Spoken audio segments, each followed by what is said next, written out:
ნებისმიერი ერის ისტორიაში თარიღებს, მოვლენებს, ღირსშესანიშნავ დღეებს აქვს განსაკუთრებული მნიშვნელობა და დატვირთვა, იმიტომ რომ ეს დღე რაღაცნაირად დაკავშირებულია ამ ერის თვითმყოფადობასთან, მის იდენტობასთან, მის წარსულთან, აწმყოსთან და მომავალთან თავისთავად. ასეთი ერთ-ერთი მნიშვნელოვანი თარიღია ჩვენთვის 9 აპრილი. ჩვენ გვაქვს 2-9 აპრილი.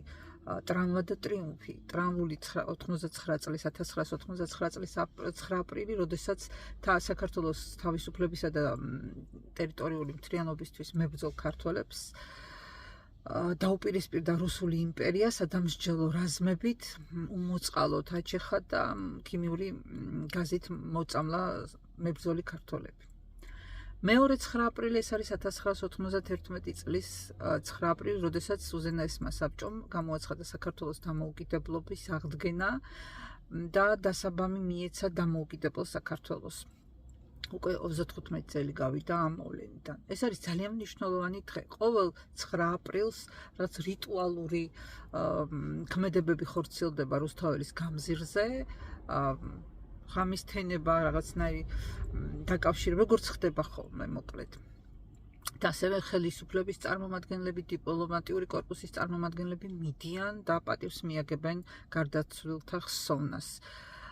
მაგრამ ეს რიტუალიც უნდა იყოს შინაარსობრივი და ზუსტად გამოხატავდეს ქმედება პატივის მიგების და ხელისუფლების საქმიანობის არ უნდა ცდებოდეს ერთმანეთს, როდესაც ერთი ხელით ტიტებს დებ 9 აპრილის გმირთა მემორიალთან და მეორე ხელით ტიტუშკებს აგზავნი იქ ყოფი ქართველების დასაშინებლად, შეურაცხყოფის მისაყენებლად, ეს უკვე ცდება ერთმანეთს, პლუს ის კიდევ რომ აცხადებ, რომ ისინი უცხო ძალამ მოკლა, უცხო ძალა იყო რუსეთის იმპერია საბჭოთა კავშირის სახით, უცხო ძალა ის, ვინც კრეფსითი ანწუხელიძეები მოკლა, ასევე მარო მაყაშვილი, ვიღაცებს რო გონიათ, რომ ის ან მეშევიკებმა მოკლეს, ან სააკაშვილის ხელისუფლებამ ცდარია.